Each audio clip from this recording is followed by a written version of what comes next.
What is happening, guys? Leroy Rollins here, come back at you with another video. In this video we're going to go over some mobility. So as you can see here, I've got a few little tools. I've got a lacrosse ball, or a little mobility ball, I've got a foam roller, and then I've got a band.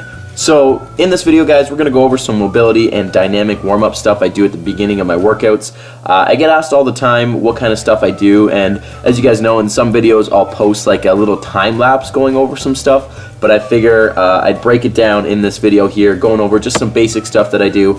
So let's get into it. So as you're seeing here, we're starting off with the foam roller. The foam roller is just designed to help, loosen things up, get things moving, and more often than not, when I'm getting into my workout, I'm usually pretty stiff. Especially with doing powerlifting now, my body is pretty tender most of the time, so this stuff helps loosen me up, get me moving, and help get things unwind. So we started with just some upper back, mid back, around the shoulder blade stuff to get things loosened up in the upper body, and then as you're seeing here, we're going through some thoracic extension. So most of the time we are forward, guys, and by what I mean by that is we're sitting at a desk or we're forward texting on our phones, so our spine gets pretty stiff and pretty rigid. So this is something that I do before every workout to help open me up, especially bench. I want to be nice and loose in my upper body, so making sure that everything is moved in that spine and getting everything loosened up. After that, we're getting into the lats now. So on this one, you can roll side to side, and then when you find a sweet spot, you can sit on it and go back and forth like I'm doing here. This is usually quite tender on a lot of people, and as you can see by me cringing a few times, I'm no different. So getting in those lats, guys, up into the armpit and then going down the lat, and then getting into those little serratus muscles down around through the ribs and all that kind of stuff. This one, it is quite painful, not gonna lie, so get into this gently. I'm using the black foam roller here, as you can see, but we also have some blue ones that are a little softer, so I would recommend maybe starting with that one if you've never rolled before. There's also, I think they're called rumble rollers that have like the little spikes on them, and using that on your lats is very painful, so maybe avoid that, especially if you're new to it. Now we're getting into the lower body with the foam roller, starting with the quads. On this one, I just do both legs at the same time, since my quads on the roller aren't too bad, so I'll do both at the same time, just getting into that plank position, keeping my feet elevated off the floor, and trying to run down the entire length of my quad. On that one too, guys, if you rotate your feet out and open up your legs a little bit, you can get into your inner adductor, inner thigh VMO area. That one is quite painful, especially around the knee, so if it's tender, you need to do it more. So I would say do that one quite regularly as well. After that, we're getting into the side of the leg, the IT band, the outer thigh, making sure that's nice and loosened up as best we can. Same thing as with the quads, you're running down the entire length of your leg, okay, getting up into the hip and then down around the knee.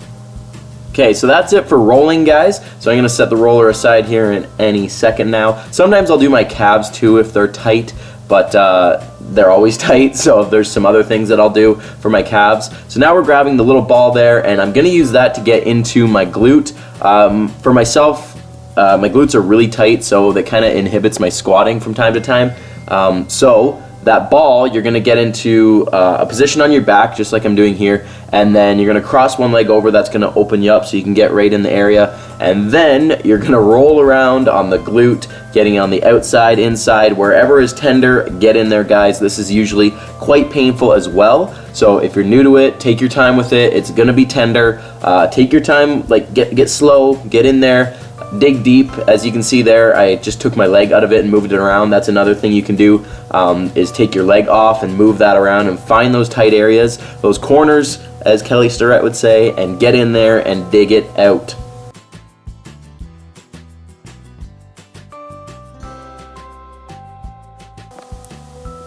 Okay, now we're coming to standing. We're gonna do some shoulder work here with the band, guys. So some people can use a PVC pipe for this, but my shoulders are actually like too tight to do it with the pipe, since the pipe has no give to it, obviously. So I use the band just because it gives me a little bit more flexibility.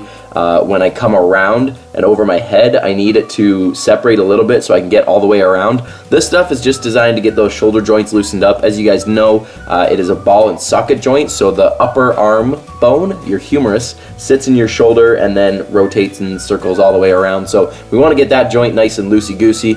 If you feel some clunking and clanging and banging, that is okay. It's just pain you want to watch out for, so be aware of this, guys. Again, clunking, snapping, popping is okay, but be careful of pain. So we're just finishing here with some band pull-aparts to get those upper back muscles fired up. Now we're throwing the band aside to get some dynamic stuff in. So we're doing heel digs to start, guys. Now this is designed to just loosen up the hamstrings and kind of practice that hip hinge movement. It's something that people struggle with, so doing something like this to get the movement ironed out before you add any resistance to it is probably not a bad idea. So the goal of this movement isn't necessarily to touch your toes. If you can't touch your toes without rounding your spine over, then don't reach for it. This is just to get those hamstrings loosened up. So as you can see here, I'm not directly touching my toes. I'm just reaching forward and getting those hamstrings loosened up. Knee hugs are next on the list, guys. This is something I just habitually do. It doesn't necessarily loosen a whole bunch of stuff up, but it's something that I've done basically since I've been training. It's something that a lot of people do on the sports field, whether you're playing football, rugby, soccer, whatever. So it's something that I have in the mix, but if you don't do it, it's not like you're gonna be missing a whole lot. It's just, again, something that I've been doing and continue to do just because it's a habit. Now we're doing long lunge and reach. This is to get the hips really opened up. I have super tight hips, as a lot of people do, so this is one I always do, especially before a lower body day when I'm squatting or deadlifting. So you're taking that big lunge forward, really pushing that hip forward, trying to stretch it out, and then when you reach those arms up, as you can see, I lean to the side a little bit to try to stretch out the oblique and lat on that side and really get into those hips. And if you can kind of see it, if I'm doing them here, I grab that hand a little bit to really pull on and get that opened up. And that's just something, again, habitually I do, and I do find it gets me a little bit better stretch.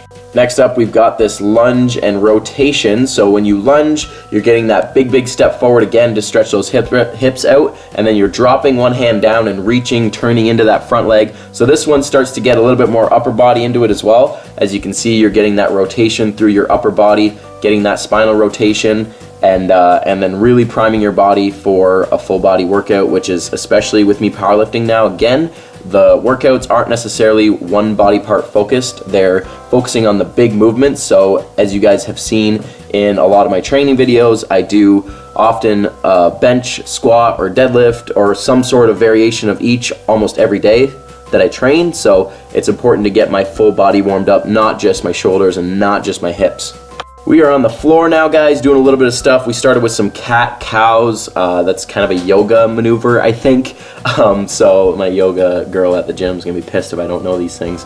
But just getting, again, that spine loosened up. And then we did some scapular protraction and retractions. The scaps are something that oftentimes don't sit well on people, so we want to get those loosened up. And then we're doing some thoracic rotations again. So on this one, you want to take a big inhale as you connect that elbow across to the wrist, and then exhale and open up, try to get as high as you can. I only did a few of these, guys, but most of the time I'll do like 10 or 12 on each side, and then really get that upper body loosened up. Now we're finishing with some hip cars, which is something new I've been adding into the routine, and they have definitely been helpful with keeping my hips moving properly and loosened up. So you're trying to really get that hip push through its entire range of motion. I find too, I didn't do it in this video, but I find too, if I lean against the wall on the opposite side, I can really keep myself square and opening those hips up. So I hope you enjoyed it, guys. Be sure to like and share this video if you need some warm-up tips, and I'll see you guys in the next one.